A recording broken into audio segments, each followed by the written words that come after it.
Here's what the Hirth 3003 looks like without these fancy little cooling shrouds on it. Doing a little bit of a belt replacement. Right in there. Got some new ones on there. Got the fans all snugged up with the bolt in front, the lowest position for tightness.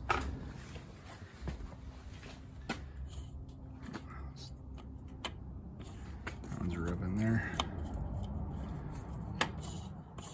Anyways, rubbing on the belt, but anyway, you tighten these up just finger tight so that this bolt's snug up against the housing in the front.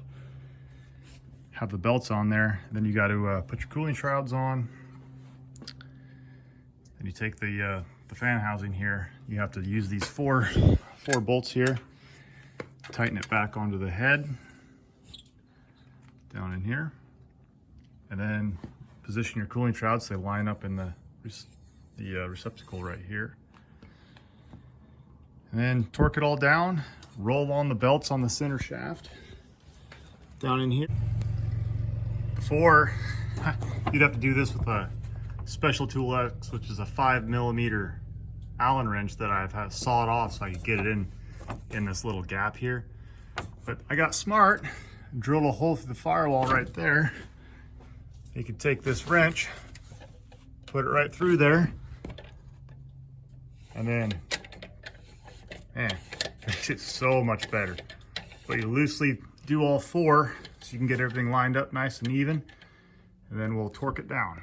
All right, we got the fan house shrouding all torqued down nice and even. These are loose, so you can line them up before you put your final little attachment bolts there. Same thing with the other side. Make sure everything's nice and free. Now we just have to get in here and roll that on. And with the plugs out, it's obviously easy to turn the engine over. It's difficult not having an assistant to show you how that rolls on, but got them both on there. Now we just have to set our tension on the belts. You can do that by loosening this bolt, which is already loose. Then you got to twist this. It's on an eccentric cam, so it'll tighten or loosen this little bolt, this little belt in here. But after you get that set, tighten that lock nut back down, and then put your cover on and go test run it. Make sure everything's working all copacetic, and log it, and you're good to go. So the hardest job here, this whole replacement, is this right here. Get it out. See, I don't know if you can see, like, it's specially cut 5mm that I need to use to tighten these two bolts on the dust cover. But it's not too bad. You just gotta loosen them just slightly enough that the dust cover will slide right out, and it's held in place by the top one, which you can get a long handled Allen on that. But once you get that on there, tightened up, we'll put the bird covers on here. So don't suck no birds in the intake. I'm sure that's what they're for, right? Anyway, get that back on, and then put our spark plugs in. While we had the spark plugs out, you can take a light, look in your cylinders, top of your pistons, see how they're doing. Everything here is looking just dandy.